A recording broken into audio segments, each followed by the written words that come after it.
ಅನನುಭವಿ ಹಾಗೂ ತಂದೆ ಯಡಿಯೂರಪ್ಪ ಪ್ರಭಾವದಿಂದ ಬಿಜೆಪಿ ರಾಜ್ಯಾಧ್ಯಕ್ಷ ಹುದ್ದೆಯನ್ನು ವಿಜಯೇಂದ್ರ ಪಡೆದಿದ್ದಾರೆ ಎನ್ನುವ ಕುಹಕ ಮಾತುಗಳಿಗೆ ವಿಜಯೇಂದ್ರ ತಮ್ಮ ಕೆಲಸದ ಮೂಲಕವೇ ಉತ್ತರ ಕೊಟ್ಟಿದ್ದಾರೆ. ವಿಜಯೇಂದ್ರ ಅವರು ಕಾರ್ಯವೈಖರಿಗೆ ನರೇಂದ್ರನಿಗೆ ಮೆಚ್ಚುಗೆ ಆಗಿದೆ. ಹಾಗಾದ್ರೆ ಏನು ಆ ಕಾರ್ಯ? ಈ ಕುರಿತು ಇನ್ನಿಷ್ಟು ಮಾಹಿತಿ ನೀಡುತ್ತೀವಿ. ನಮ್ಮ ಚಾನಲ್ ಸಬ್ಸ್ಕ್ರೈಬ್ ಮಾಡಿ, ಶೇರ್ ಮಾಡಿ, ಲೈಕ್ ಮಾಡಿ, ಹಾಗೆ ಕಮೆಂಟ್ ಮಾಡಿ.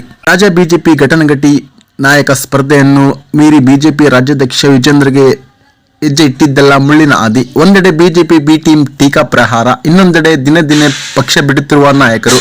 ಸದಾಕಾಲ ಯಡಿಯೂರಪ್ಪ ಹಾಗೂ ವಿಜಯೇಂದ್ರ ವಿರುದ್ಧ ಕೆಂಡ ಕಾರುತ್ತಿದ್ದ ಬಸನಗೌಡ ಪಾಟೀಲ್ ಯತ್ನಾಳ್ ಹಾಗೂ ಸಿಟಿ ರವಿ ಹೇಳಿಕೆಗಳು ವಿಜಯೇಂದ್ರಗೆ ಸವಾಲಾಗಿದ್ದವು. ಈ ಎಲ್ಲಾ ಸವಾಲುಗಳನ್ನು ಮೆಟ್ಟಿ ನಿಂತ ವಿಜಯೇಂದ್ರ ಅಧಿಕಾರ ವಹಿಸಿಕೊಂಡು 3 ತಿಂಗಳಲ್ಲೇ ರಾಜ್ಯಾದ್ಯಂತ ಪ್ರವಾಸ ಮಾಡಿ ಬಿಜೆಪಿ ಹಾಗೂ ಹಿಂದೂ ಕಾರ್ಯಕರ್ತರಲ್ಲಿ ವಿಶ್ವಾಸ ತುಂಬುವ ಕೆಲಸ ಮಾಡುತ್ತಿದ್ದಾರೆ.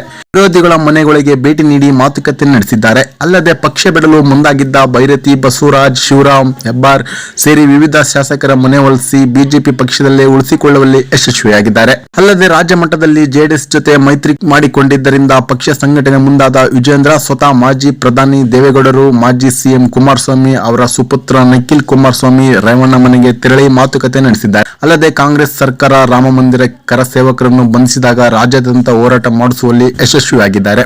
ಜೊತೆಗೆ ರಾಮೋತ್ಸವ ನಿಮಿತ್ತ ಅಯೋಧ್ಯೆಯಲ್ಲಿ ರಾಮ ಮಂದಿರ ಉದ್ಘಾಟನೆ ಕಾರ್ಯಕ್ರಮವನ್ನು ರಾಜ್ಯದಲ್ಲಿ ಎಲ್ಲಾ 31 ಜಿಲ್ಲೆಗಳು ಮಾತ್ರವಲ್ಲ ಪ್ರತಿಯೊಂದು ಹಳ್ಳಿಯಲ್ಲೂ ಕಾರ್ಯಕ್ರಮ ನಡೆಸುವಲ್ಲಿ ಯಶಸ್ವಿಯಾಗಿದ್ದಾರೆ. ಒಟ್ಟಾರೆ ತಂದೆ ಸಲಹೆಯಂತೆ ರಾಜ್ಯದಲ್ಲಿ ಬಿಜೆಪಿ ಕಟ್ಟುವಲ್ಲಿ ಶ್ರಮಿಸುತ್ತಿರುವ ವಿಜಯೇಂದ್ರ 3 ತಿಂಗಳಲ್ಲಿ ಪ್ರಧಾನಿ ನರೇಂದ್ರ ಮೋದಿ ಅವರ ಮನಸ್ಸು ಗೆದ್ದಿದ್ದಾರೆ. ಹೀಗಾಗಿ ಬಿಜೆಪಿ ಕಾರ್ಯಕರ್ತರು ನರೇಂದ್ರನ ಗೆದ್ದ ವಿಜಯೇಂದ್ರ ಎಂದು ಹೇಳುತ್ತಿರುವುದು ತಪ್ಪಲ್ಲ ಬಿಡಿ.